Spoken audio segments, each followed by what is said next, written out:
Hello guys, welcome to my channel. मेरा नाम शालू है और आज की जो मेरी वीडियो है वो एक एज एग्ज़ाम को लेकर है कि आप बिना किसी एग्ज़ाम को दिए एज अ ऑफिसर रिकमेंड हो सकते हो, लाइक बिना किसी एंट्री एग्ज़ाम के। सो फर्स्ट ऑफ ऑल जो मैं जिस एंट्री की बात कर रही हूँ उसका नाम है TES, टेक्निकल एंट्री स्कीम, जो कि आफ्टर 12th आप इस फॉर्म को भर सकते हो, आप इस एंट्री के लिए अप्लाई कर सकते हो। सो एलिजिबिलिटी क्राइटेरिया क्या है कि इसके अंदर जब कोई भी स्टूडेंट लाइक जिसने अपनी 12th क्लियर की है विथ PCM, या यस, वो PCM वाला बच्चा ही उस फॉर्म को भर सकता है।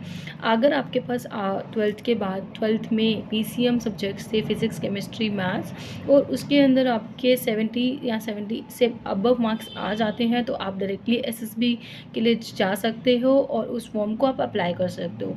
सो जो ये वैकेंसीज़ हैं जब भी like twice in a year निकलती हैं। अगर आप NDA के बारे में जानते हो, अगर NDA के जो फॉर्म्स हैं वो भी निकलते हैं, आप जानते ही होंगे, साल में 2 बार उसकी वैकेंसीज़ निकलती हैं। उसी के जस्ट 2 वीक्स के बाद ही इस वैकेंसी को भी अपलोड कर दिया जाता है, आप चेक कर लीजिएगा।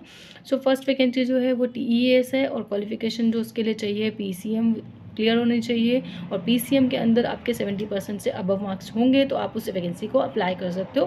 फर्स्ट आपको SSB क्रैक करना होता है, और जो SSB है वो 5 डेज़ का प्रोसेस होता है, जो कि आपकी जो भी सेंटर अलॉटमेंट्स होती है आपको वहाँ जाके अपना 5 डेज़ का जो SSB है उसको क्लियर करना होता है।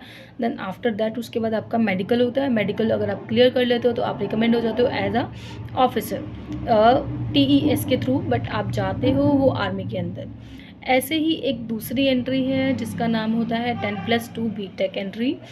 और लाइक BTech एंट्री जो है, अगर जो भी स्टूडेंट है जिसने NDA भी अप्लाई किया हुआ है और अदरवाइज़ उसने 12th क्लियर किया है और वो प्रिपेयर कर रहा है JEE के लिए, जो भी लोग टेक्निकल्स के लिए, मतलब मोस्टली लोग टेक्निकल के लिए इंटरेस्टेड होते हैं स्टूडेंट, तो आफ्टर 12th अगर आप JEE के लिए अप्लाई करते हो और JEE प्री क्लियर होता है आपका और JEE मेंस के लिए आपने अप्लाई किया होता है, मेंस के एग्ज़ाम को देने जा रहे होते हो, तो उसके वो भी आप वो फॉर्म भी आप अप्लाई कर सकते हो। मतलब अगर आप JEE मेंस अपेयर हो, चाहे आपने JEE मेंस क्लियर किया है या नहीं किया है, डजेंट मैटर, आपने JEE मेंस अपेयर किया है तो आप एलिजिबल होते हो उस फॉर्म को भी भरने के लिए।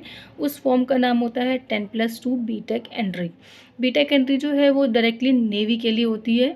सो नेवी में आप डायरेक्टली जा सकते हो। जस्ट उसके अंदर आपको जब भी आप फॉर्म फिल करते हो या जब भी अगर आपने JEE मेंस के लिए अपेयर होते हो तो आपके पास ऑटोमेटिकली उसका ऑफर आ जाता है। तो सेकंड जो वैकेंसी है वो 10+2 BTech एंट्री होती है।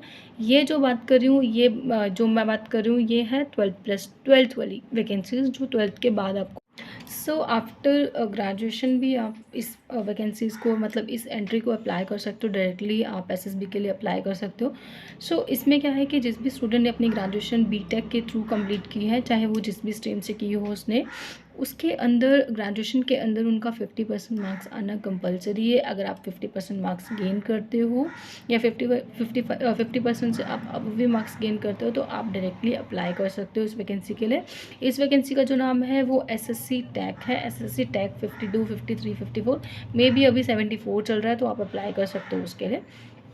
देन उसके बाद आफ्टर ग्रेजुएशन एक और वैकेंसी होती है NCC वालों के लिए, जो NCC कैडेट स्टूडेंट्स होते हैं जिनके पास सर्टिफिकेट्स होते हैं, लाइक B और C सर्टिफिकेट जिनके पास भी होता है, वो डायरेक्टली अप्लाई कर सकते हैं उस वैकेंसी के लिए।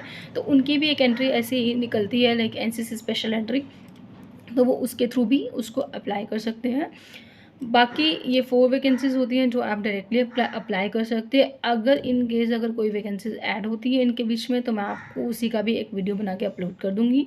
सो आगे की ऐसे ही वीडियोज़ और ऐसी ही इन्फॉर्मेशंस के लिए आप मेरे चैनल को सब्सक्राइब कीजिए, लाइक कीजिए एंड शेयर कीजिए। Thank you.